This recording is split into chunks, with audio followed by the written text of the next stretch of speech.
Hola, en esta lección el propósito es obtener finalmente las transformaciones de Lorentz, que como veremos más adelante son un elemento muy importante, digamos esencial para construir propiamente la relatividad especial. Es decir, lo que vamos a ver es que gracias a las transformaciones de Lorentz vamos a poder deducir qué cambios tenemos que hacer en los conceptos, por ejemplo, de la mecánica clásica que conocíamos anteriormente en la formulación newtoniana. Entonces voy a comenzar por recordar algunas cosas importantes que ya en parte se estuvieron mencionando desde la lección anterior. Entonces lo que queremos es relacionar las observaciones hechas desde diferentes sistemas de referencia inerciales. En pocas palabras, las transformaciones de Lorentz son las relaciones que existen entre diferentes sistemas de referencia inerciales. Entonces comenzamos con un sistema de estos. Básicamente, como ya mencionaba antes, un sistema de referencia inercial se parece a lo que entendíamos por esto en la mecánica de Newton. Es decir, vamos a tener aquí un conjunto de ejes cartesianos con respecto a los cuales vamos a poder especificar cualquier suceso que nos interese. Pero aquí la diferencia importantísima es que ahora vamos a suponer que se tiene un conjunto de relojes que están fijos con respecto a S, es decir, la posición de cada uno de estos relojes no cambia con el tiempo, están fijos en este sistema de referencia y estos relojes están sincronizados entre sí. Partimos de la suposición de que dicha sincronización se puede hacer y que de alguna forma podemos disponer de estos relojes y que vamos a lograr sincronizarlos. Entonces este punto es muy importante y ya en lo que sigue lo voy a estar recalcando tan pronto como se necesite. Entonces este es un sistema de referencia inercial y tenemos otro sistema de referencia inercial que voy a llamar S', y tenemos allí algo de hecho enteramente similar a lo que teníamos con respecto al sistema S. Es decir, aquí de hecho recordemos el principio de la relatividad, más o menos como se entendía desde Galileo, es que todos los sistemas de referencia inerciales son equivalentes entre sí. Aquí recuerden, una diferencia importante en la relatividad especial es que suponemos que en efecto estos sistemas son enteramente equivalentes sin importar de qué clase de fenómenos físicos estemos hablando o que estemos considerando, ya sea problemas mecánicos, electromagnéticos o de cualquier otra clase, no importa de qué estemos hablando, todos los sistemas inerciales suponemos que son absolutamente equivalentes entre sí, indistinguibles entre sí, en el sentido de que cualquier cosa que hagamos en un sistema de referencia inercial tiene que ser totalmente similar a lo que pasaría en cualquier otro. De no ser así, significaría que habría una manera de detectar alguna diferencia y quizá de medir una velocidad absoluta o un movimiento absoluto, una posición absoluta, cosa que aquí estamos suponiendo que no existe esa posibilidad. Bien, entonces lo que queremos hacer es relacionar las mediciones hechas desde un sistema de referencia inercial con las mediciones hechas desde otro sistema. Entonces, de lo que vamos a estar hablando en lo sucesivo es del concepto de suceso o evento, no en el sentido de una reunión social. Aquí la palabra evento significa lo que en castellano tiene precisamente de significado la palabra evento. Un evento es un acontecimiento no planeado. Entonces aquí, bueno, de hecho un evento aquí sí podría estar planeado, es decir, puede ser que estemos programando el encendido de un foco, cosas así. Entonces ya en ese sentido un evento ya no sería tan eventual. Pero bueno, no importa. Para evitar confusiones y sobre todo pues el mal uso que se le da a la palabra evento en castellano, entonces voy a preferir utilizar la palabra suceso. Entonces vamos a estar hablando de sucesos y un suceso puede ser, por ejemplo, la explosión de una estrella, la desintegración de una partícula, cosas así. Es decir, vamos a pensar en cosas que ocurren en alguna parte, en algún momento.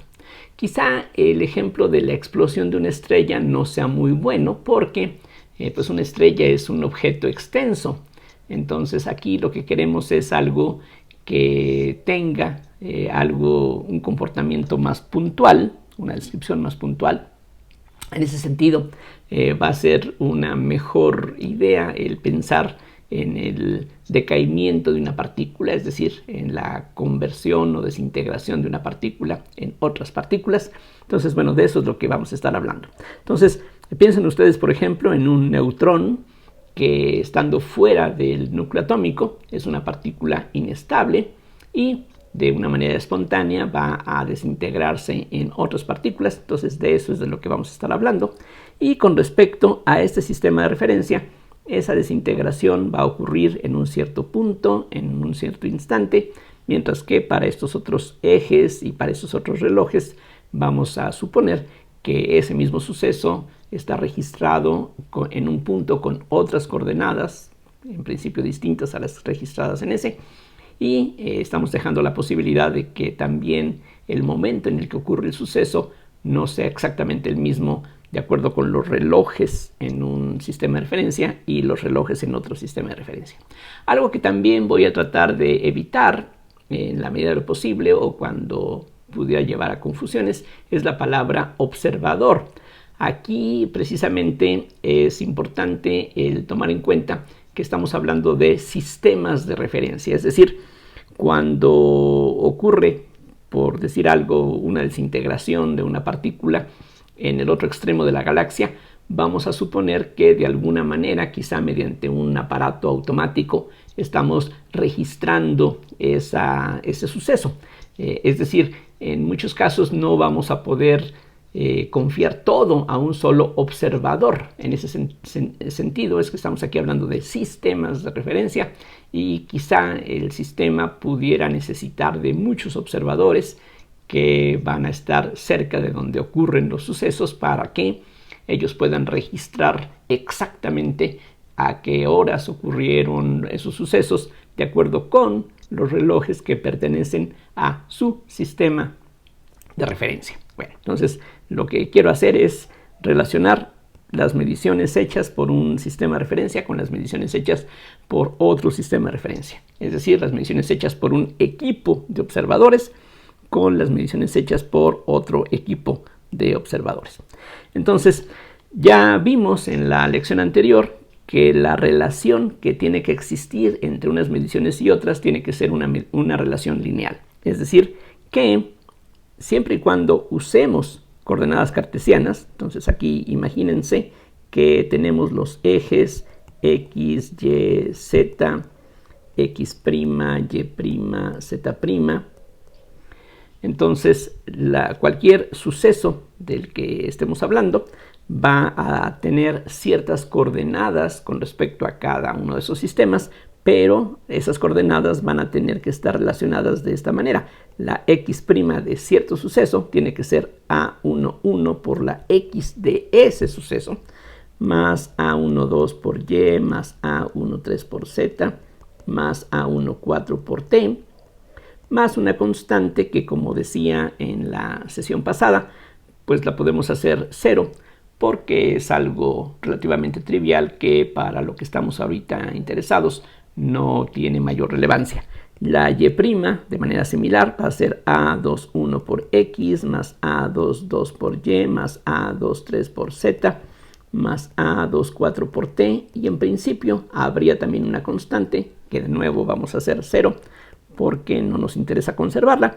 Z' es a31 por x, más a32 por y, más a33 por z, más a34 por t, y de nuevo podríamos tener una constante, pero no queremos usar esa posibilidad. Y t' en principio no tiene por qué ser lo mismo que t, sino que también tiene que ser alguna función lineal de las coordenadas x, y, z y t, es decir, a41 por x, más a42 por y, más a43 por z, más a44 por t, más una constante que de nuevo vamos a eliminar porque no nos interesa utilizar esa posibilidad. Entonces, ya mencionaba que esta linealidad, es decir, el hecho de que estas ecuaciones tengan esta forma, Bueno, para comenzar, eso todavía no habla de que el tiempo y el espacio tengan que estar unidos. Aquí están unidos simplemente porque si observamos un cuerpo que se mueve libremente en el espacio, por supuesto, pues su posición va a ser función del tiempo. En cada instante va a tener una posición distinta, y tanto si lo observamos desde el sistema de referencia S como desde S'. Entonces, hasta aquí el hecho de que se mezclen X y Z con la T simplemente corresponde al hecho de que hay una cierta relación entre la posición y el tiempo. Si un objeto se está moviendo, ese movimiento quiere decir que sus coordenadas cambian en el tiempo. Entonces, el hecho de que aquí tengamos el tiempo como un parámetro que precisamente sirve para distinguir diferentes momentos es lo que implica que haya aquí esta mezcla, que por el momento no significa ninguna unidad ni nada de eso. Como decía en la clase anterior, es como si ponemos el dólar en función del tiempo, pues eso no significa que el precio del dólar y el tiempo estén unidos en un espacio bidimensional y que sean parte de una cierta unidad. Simplemente el precio del dólar cambia con el tiempo y punto. Entonces aquí de eso estamos partiendo. Y como decía, si efectivamente estos dos sistemas de referencia son sistemas inerciales, entonces la ecuación que nos representa el movimiento de este cuerpo tiene que ser un conjunto de expresiones lineales, y de ahí es donde se deduce que tiene que haber una relación lineal precisamente para que una velocidad constante respecto a S se vea como una velocidad constante respecto a S'. Es simplemente un requisito matemático, es una pues consecuencia puramente matemática de lo que queremos decir por un sistema de referencia inercial. Bien, entonces el problema, recuerden, consiste en determinar estas 16 constantes que todavía aquí están presentes. Y para determinarlas, como mencionaba en la sesión pasada, y aquí pues voy a repetir lo que ya dije, vamos a fijarnos en un caso relativamente simple, pero aunque parece simple y efectivamente nos va a reducir el número de constantes que tenemos que determinar, no significa en realidad una limitación, una pérdida de generalidad, como se dice. Entonces vamos a hablar acerca de la configuración estándar, que es lo que vamos a estar empleando regularmente. Y esta configuración significa que vamos a suponer que el sistema S' se mueve con respecto a S a lo largo del eje X, y que en algún momento van a coincidir los dos orígenes, y que los ejes cartesianos de un sistema y otro van a ser paralelos entre sí. Aquí, por ejemplo, en el dibujo que acabo de poner, estamos viendo qué es lo que tendríamos un tiempo después de que los dos orígenes ya coincidieron. Hubo un momento en que estaban totalmente traslapados unos ejes con los otros, y un tiempo después ya se habrán desplazado unos ejes, el origen ya se había desplazado también, y esto es lo que queremos.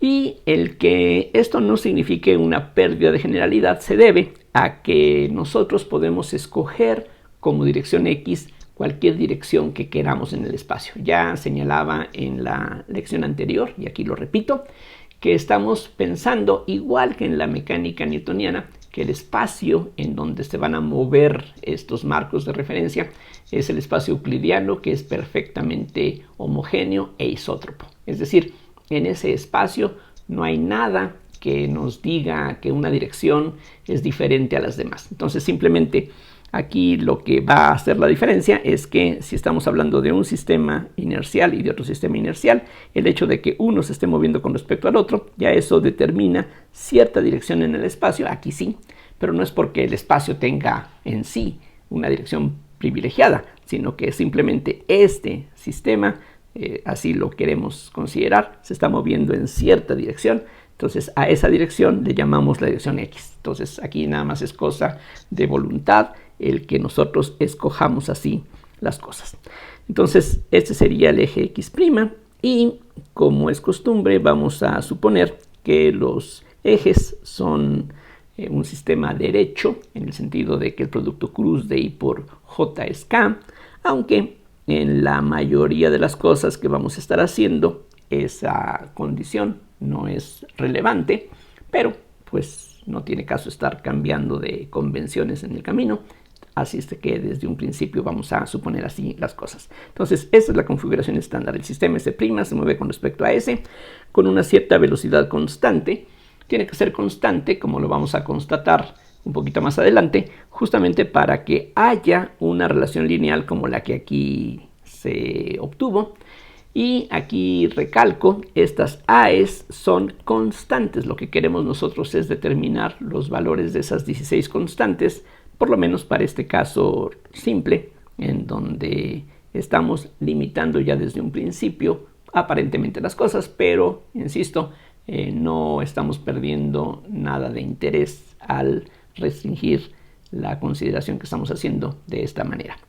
Bien, entonces algo que nos va a ayudar, como decía en la lección anterior, es el hecho de que si invertimos x por menos x, z por menos z, x' por menos x', z' por menos z', es decir, si cambiamos la orientación de dos de los ejes, dejamos la y como estaba, la x la cambiamos de dirección, la z la cambiamos de dirección, y algo similar hacemos con los otros ejes. Y' seguiría apuntando hacia arriba, pero la z' en lugar de apuntar hacia el frente, ahora va a apuntar hacia atrás.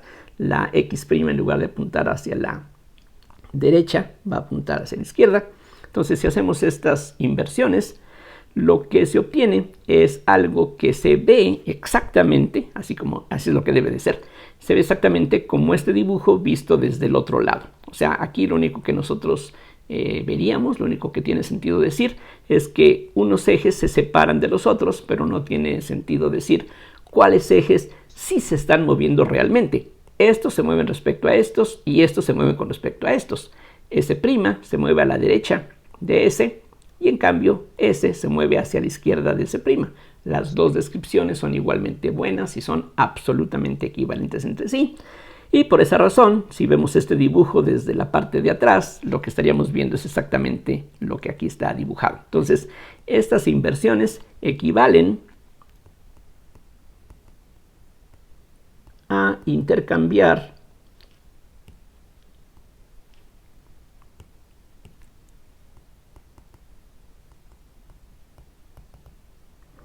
S y S'.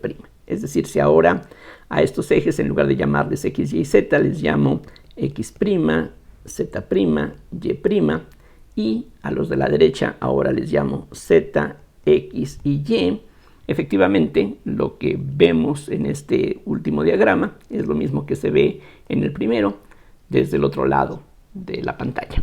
Bien, entonces con esa idea vamos a ver cómo se pueden determinar las constantes que aquí necesitamos. Entonces, aquí prácticamente lo que he hecho es repetir lo que ya se había mencionado en la lección anterior y espero que esta repetición pues no resulte algo aburrido, sino que más bien ayude a reforzar lo que ya se mencionó antes.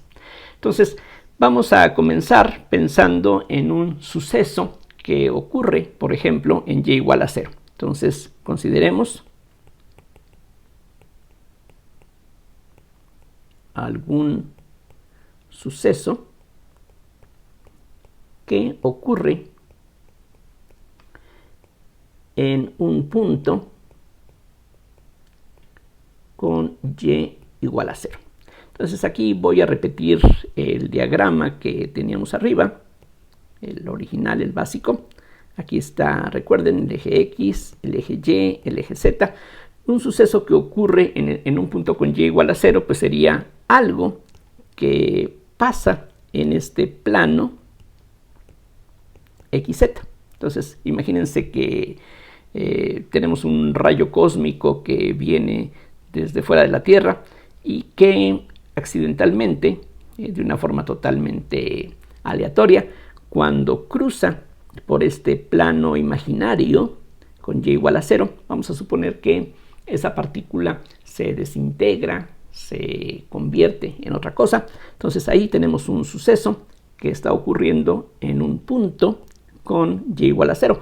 Lo que valga la x o la z no me preocupa, nada más quiero que la y valga 0. Entonces la pregunta es muy simple.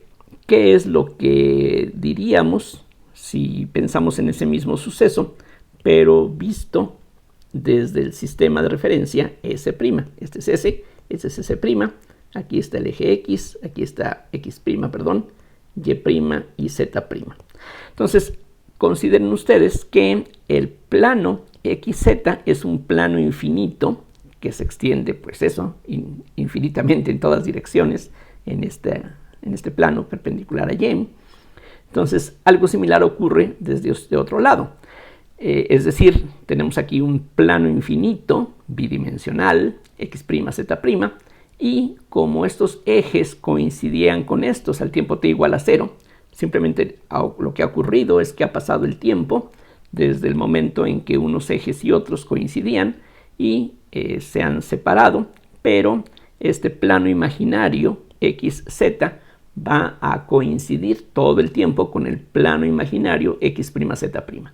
Entonces, si algo ocurre en y igual a 0, entonces automáticamente lo que tiene que ocurrir es que ese suceso, entonces estamos viendo la misma desintegración, pero desde este otro marco. Entonces vamos a asignarle que ocurrió en y' igual a 0. Esta conclusión, si ustedes se ponen a pensarlo, suena un tanto intuitiva y podríamos pensar que no es algo muy riguroso. Bueno, sí, cierto, pero pues no tenemos aquí una mejor forma de hacerlo. Y en todo caso lo que podríamos hacer es invocar simetría o algo así. Decir que, bueno, si un suceso ocurre en este plano, visto desde este otro plano, desde este otro sistema, no habría ninguna razón para pensar que se encuentra con y' positiva o negativa, sino que por simetría, cierta simetría aquí, podríamos concluir que esto tiene que ocurrir. Y como decía, esto tiene que ser cierto, no importa lo que valgan la X, la Z y la T. Es decir, como recalcaba, este suceso ocurrió en este plano, pero la X podría ser lo que ustedes gusten, la Z podría ser positiva, negativa, y el tiempo también. Aquí debe de haber un reloj fijo en S que serviría para registrar en qué momento ocurrió esa desintegración. Sí, pero no importa si ese momento fueron 17.2 segundos, de todas maneras, ese suceso, visto desde S' ocurre en y' igual a 0. Entonces, si nos regresamos a las ecuaciones que teníamos antes, y para no estar yendo y viniendo, simplemente les recuerdo qué es lo que ya habíamos supuesto. Habíamos dicho que y' tenía que ser A21 por X más A22 por Y más A23 por Z más A24 por T.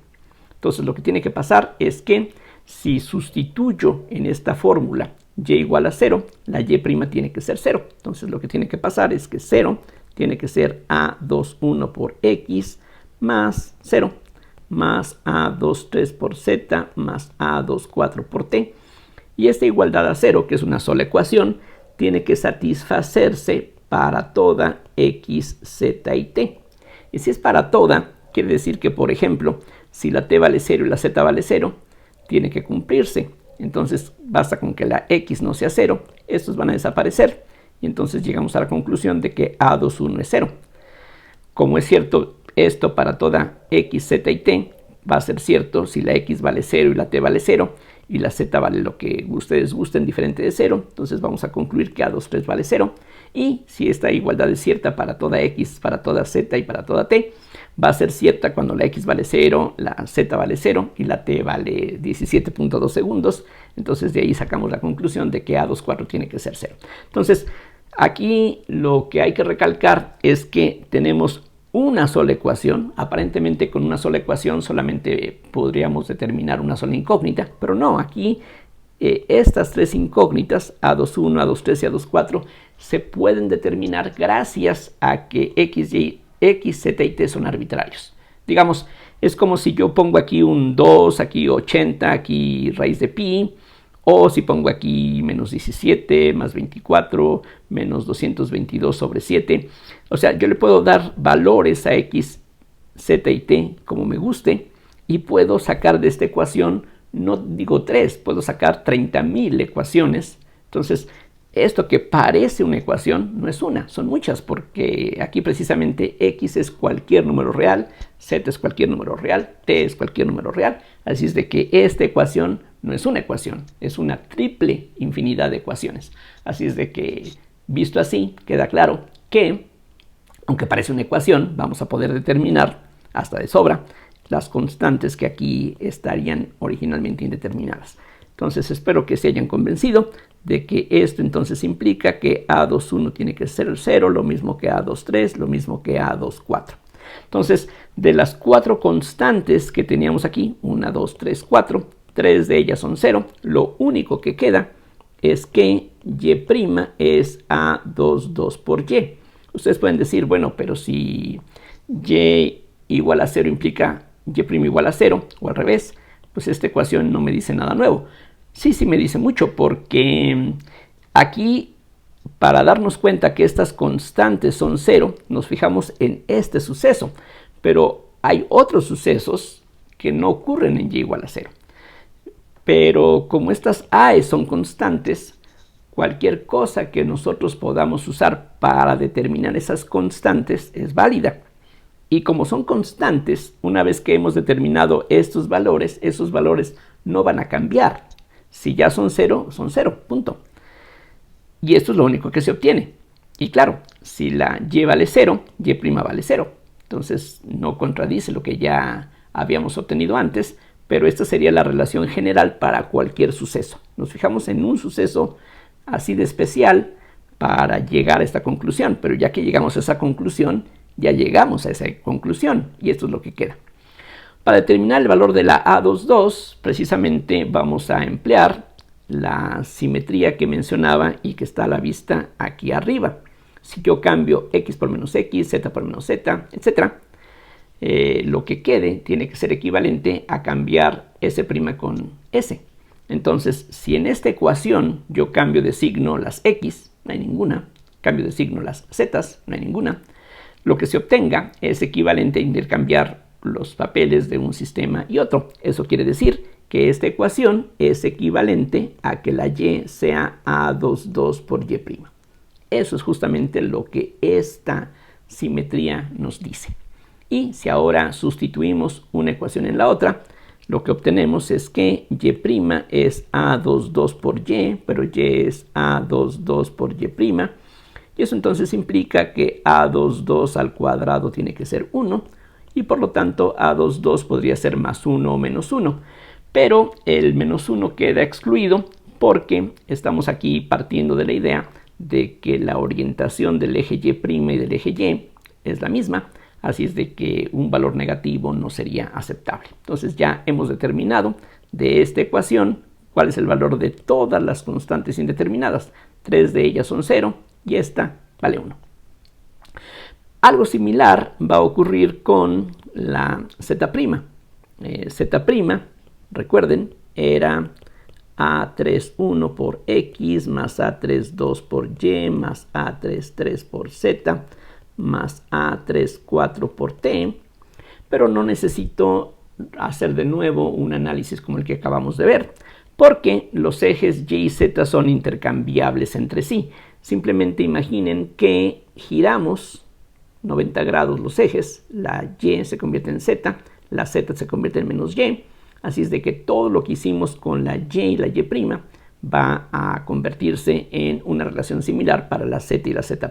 Entonces aquí vamos a llegar a la conclusión, tal como en el caso anterior, de que y' es igual a y, aquí vamos a obtener que z' es igual a z.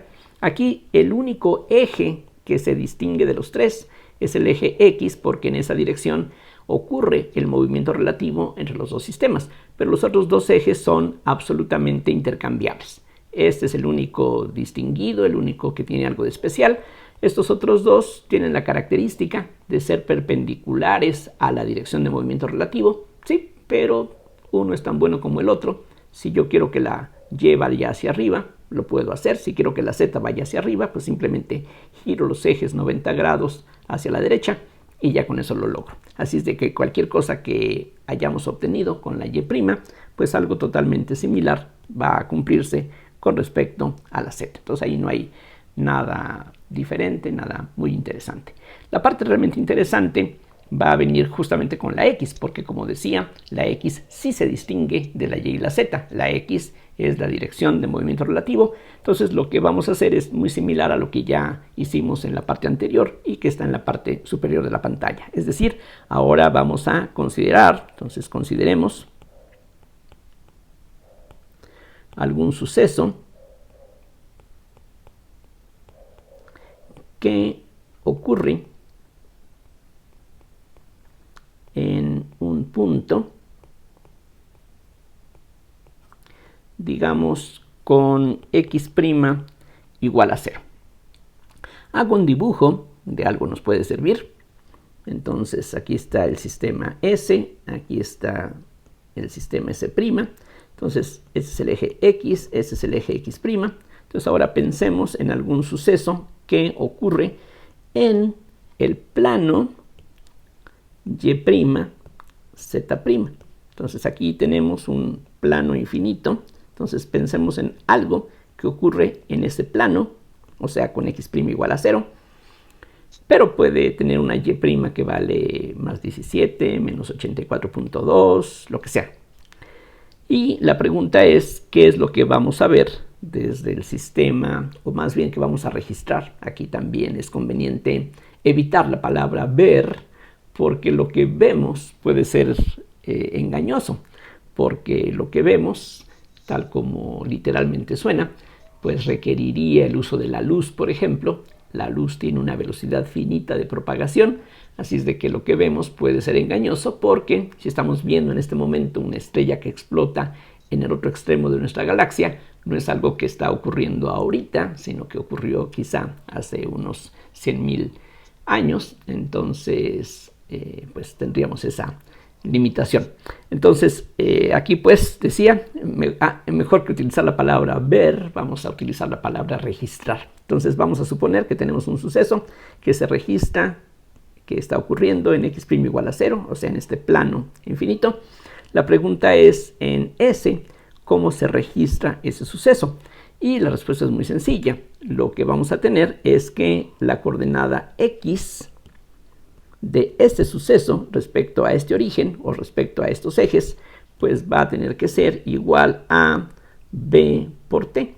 Si efectivamente los ejes del sistema S' se mueven con respecto a S con una velocidad b, lo que queremos decir por eso es que este suceso, si está ocurriendo a un tiempo t, pues entonces esta distancia tiene que ser b por t, simplemente por la definición elemental de velocidad. Entonces eso es lo que tenemos que tener.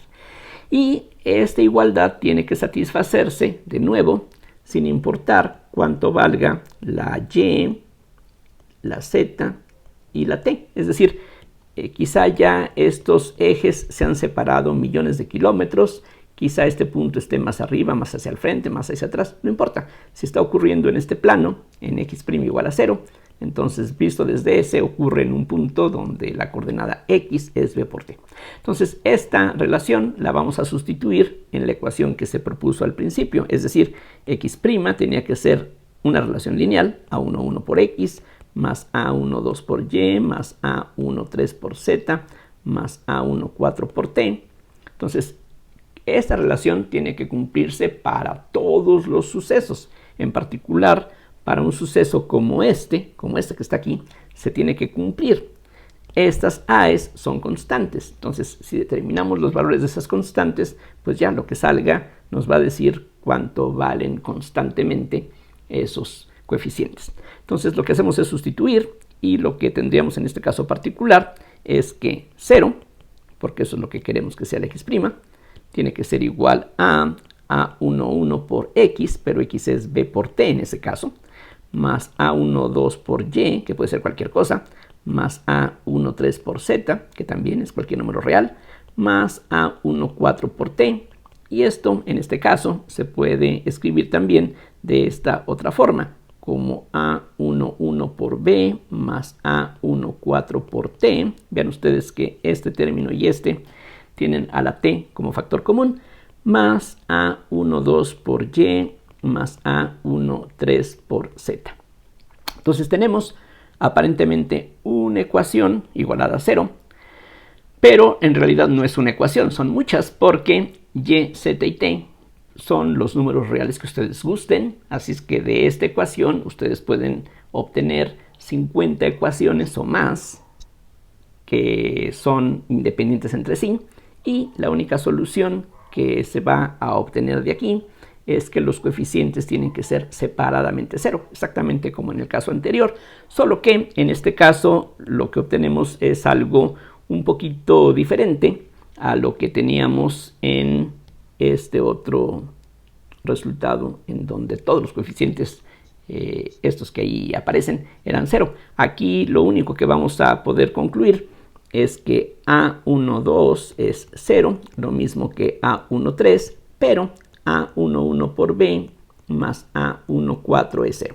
Aquí pues nos queda una relación en donde se mezclan dos de los coeficientes. Entonces la conclusión es, de aquí, que x' tiene que ser igual a A11 por B, perdón, A11 por X, más A12 que es 0, más A13 que es 0 por Z, más A14, pero A14 es lo mismo que menos A11 por B, ahora sí, y eso se multiplica por T. Entonces lo que estoy haciendo es de aquí despejar A14, sustituyo aquí arriba, y esa es la relación que tenemos, y eso se puede escribir como A11 por X menos BT, y se ve claramente que eso es compatible con lo que teníamos aquí desde un principio.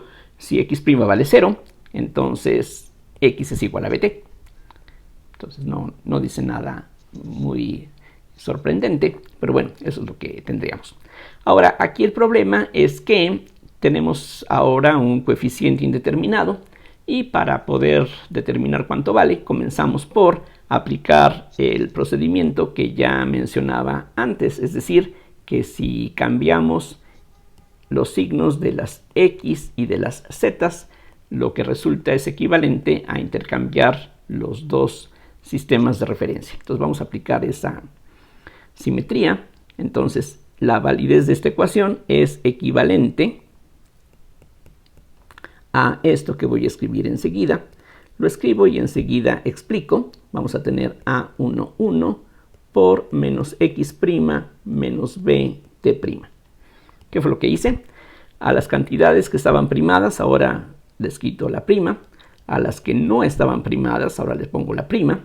Y al mismo tiempo, donde quiera que vea una X, una Z, una X', una Z', les cambio de signo. Aquí hay una X, le cambio de signo. Aquí hay una X, le cambio de signo. Y la validez de esta ecuación es equivalente a la validez de esta ecuación. Aquí hay demasiados signos menos, si ustedes gustan, así es de que otra forma de escribir lo mismo sería que X es A11 por X' más BT'.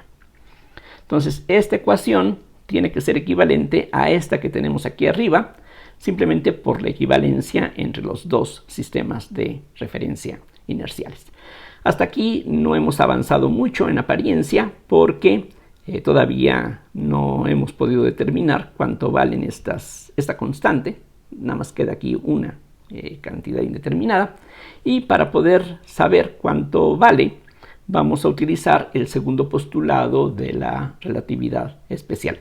Aquí nada más de paso señalo que si A11 vale 1, estaríamos recuperando las transformaciones de Galileo. Entonces las de Galileo aquí están todavía incorporadas, están aquí presentes, pero precisamente para pasar a otras transformaciones diferentes a las de Galileo, ya vimos que las de Galileo tienen el inconveniente pues de que nos llevan a que la velocidad de la luz sería diferente para diferentes observadores. Entonces eso es algo que no queremos aquí presente en la teoría, sino que por el contrario, lo que queremos nosotros ahora suponer es el postulado número 2, que dice que la velocidad de la luz es independiente del movimiento de la fuente. Entonces, para determinar el valor de esta A11, vamos a fijarnos en otro experimento pensado, vamos a llamarle, que va a consistir en lo siguiente. Vamos a suponer que al inicio, como dije antes, bueno, no al inicio quizá, porque aquí recuerden, el tiempo puede tomar valores infinitamente grandes, positivos o negativos. Aquí no hay lugar para un inicio del tiempo, sino que aquí estamos pensando en que ni el tiempo ni el espacio tienen límites. Bueno, entonces en algún momento los sistemas de ejes coincidían. Entonces vamos a suponer que en ese momento en que coinciden los sistemas de ejes, tenemos una fuente luminosa aquí que colocamos en el origen común, en ese momento es el mismo origen, y vamos a suponer que esa fuente luminosa emite un pulso de luz instantáneo. Entonces lo único que va a ocurrir es que este foco se enciende y se apaga momentáneamente, y eso es todo lo que tenemos. Bien, ¿qué es lo que va a pasar después? Bueno, vamos a tener al sistema S, al sistema S', ya con sus orígenes separados porque ya pasó cierto tiempo, y la luz que fue emitida por esta fuente luminosa ya se encontrará mucho más adelante. De hecho, vamos a ver que la luz tiene que tener una velocidad superior a la velocidad con la que se mueve cualquier sistema respecto a otro. Entonces, la velocidad con la que se está moviendo un sistema respecto al otro, que hemos llamado v, va a ser menor que la velocidad de la luz. Es lo que vamos a demostrar, que no se pueden tener velocidades entre estos sistemas mayores que c. Así es de que la luz que partió del origen va a ir más adelante que los ejes del sistema S', que se están moviendo con una velocidad menor. Aunque en este momento eso no sería importante, pero simplemente vamos a fijarnos en esta figura que, digamos, corresponde al caso realista, pero es lo de menos. Entonces vamos a suponer que aquí en este punto tenemos un cierto detector. Entonces aquí hay un detector, digamos una fotocelda o simplemente el ojo de una persona que va a registrar la llegada de la luz hasta ese punto. Muy bien, entonces lo que vamos a suponer es que la velocidad de la luz es independiente del movimiento de la fuente. ¿Cómo se ve? Ese es un suceso, o sea, el hecho de que la luz que salió de aquí cierto tiempo antes esté llegando a este detector, eso es un suceso, es algo que ocurre en este lugar donde está el detector y en cierto momento. Muy bien, la pregunta es ¿en qué momento y en qué lugar? Bueno, ambos sistemas van a coincidir en esto, este suceso. Entonces, este suceso consistente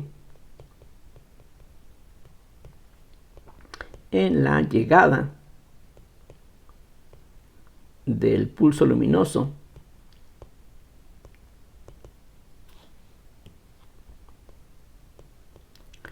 al detector ocurre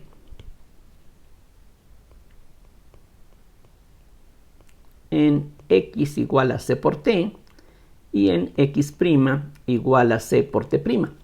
Es decir, si olvídense por un momento de estos ejes y nada más piensen en que la luz partió aquí del origen y está llegando al detector. Bueno, si la luz viaja con la velocidad c, entonces la posición del detector con respecto a este origen pues sería simplemente esto, otra vez de acuerdo con la definición elemental de velocidad.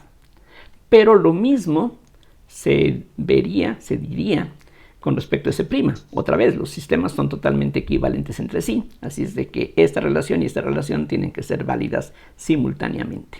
Entonces, lo que vamos a tener es que de las ecuaciones que ya habíamos establecido previamente, o sea, ya habíamos llegado a la conclusión de que x' tenía que ser esto y que la x tenía que ser esto. Bueno, pero esto es cierto para cualquier suceso, en particular para este suceso estas ecuaciones tienen que ser válidas. Entonces lo que vamos a tener es lo que voy a escribir a continuación. Simplemente donde quiera que veamos la x, ponemos c por t. Donde quiera que veamos en estas ecuaciones la x', ponemos ct'. Entonces, de la primera ecuación, lo que vamos a tener es que ct' es a11 por ct menos bt, o sea, a11 por c menos b por t. Y de esta segunda relación, haciendo algo similar, lo que vamos a tener es que ct es igual a a11 por ct' más bt', y esto es igual a a11 por c más b por t'. Y ahora podemos combinar estas dos ecuaciones y lo que vamos a obtener es lo que sigue, que ct' es a11 por c menos b por la t, pero la t se puede despejar de la segunda ecuación, esta, y la t, de acuerdo con esta ecuación, resulta ser 1 sobre c por a11 por c más b por t'. Como la t' no es 0, la podemos cancelar, y entonces lo que se obtiene es que c tiene que ser igual a a11 al cuadrado sobre c, y al multiplicar esta suma por esta diferencia, lo que queda es c cuadrada menos b cuadrada, o lo que es lo mismo, vamos a tener que 1 es igual a a11 al cuadrado, y si pasamos esta c al denominador, por eso sale este 1 del lado izquierdo, y la c cuadrada que se obtiene de esa manera la incorporamos dentro de este paréntesis, lo que vamos a tener es 1 menos b cuadrada sobre c cuadrada, y por lo tanto a11 ahora ya se puede determinar. A11 sería más o menos 1 entre la raíz cuadrada de 1 menos b cuadrada sobre c cuadrada, pero al igual que en lo que veíamos allá arriba, solamente el valor positivo es aceptable, considerando que los ejes van en la misma dirección. Un signo menos significaría que apuntan en direcciones contrarias, pero eso no es lo que aquí nos interesa. Entonces, en resumen, lo que tendríamos es que de estas ecuaciones se halla que a11 es igual a 1 entre la raíz de 1 menos b cuadrada sobre c cuadrada, y por lo tanto ya tenemos determinadas las constantes que en el caso de la x' van a aparecer. Entonces, regresando a la relación que habíamos establecido antes, aquí recuerden, teníamos que x' era a11 por x menos bt, ahora ya la a11 ha quedado determinada, entonces lo que se obtiene es que vamos a tener aquí x menos bt entre la raíz de 1 menos b cuadrada sobre c cuadrada. Ya para terminar, queda todavía pendiente la relación entre t' y las coordenadas x, y, z y t. Y para eso lo que podemos hacer es utilizar cualquiera de las ecuaciones que aquí ya hemos establecido. Bueno, no cualquiera, pero podemos combinar las ecuaciones que ya tenemos. Por ejemplo, de esta ecuación que tenemos aquí, podemos encontrar la t'. Entonces t', aquí lo pongo para que se vea con facilidad, lo que tenemos es que bt' es igual a x entre a11 menos x', es lo que sale de aquí, simplemente pasamos a11 dividiendo al lado contrario, y una vez que ya lo hicimos, pasamos el x' restando, entonces t' sería por lo tanto igual a x entre a11b menos x' sobre b, pero la x' ya la hemos determinado, aquí está abajo, así es de que esto es lo mismo que x entre a11, pero bueno, a11 si la sustituimos por lo que ya encontramos, lo que vamos a tener es esto que ahora presento. La b aparecería aquí en el denominador, y A11 va a darnos 1 menos b cuadrada sobre c cuadrada menos la x' sobre b, pero la x' es x menos bt sobre esta raíz. Esto es un poquito laborioso. Aquí sustituyo esto en la parte de arriba. Y lo que sigue es nada más un poquito de álgebra elemental. Esto es lo mismo que si sacamos aquí como factor común la b y la raíz de 1 menos b cuadrada sobre c cuadrada, lo que nos queda para el primer término sería una x que multiplica a 1 menos b cuadrada sobre c cuadrada, y del segundo término lo que vamos a tener es menos x más bt. Si ahora desarrollamos lo que está ahí dentro de los corchetes, esto es lo mismo que 1 sobre b por la raíz de 1 menos b cuadrada sobre c cuadrada, que multiplica. Ven ustedes que x por 1 es x, se va a cancelar, y lo que queda es esto que ahora les presento. Tendríamos menos b cuadrada sobre c cuadrada por x más b por t. Así es de que una b se puede factorizar de allí dentro de los corchetes y se va a cancelar con la b que tenemos aquí.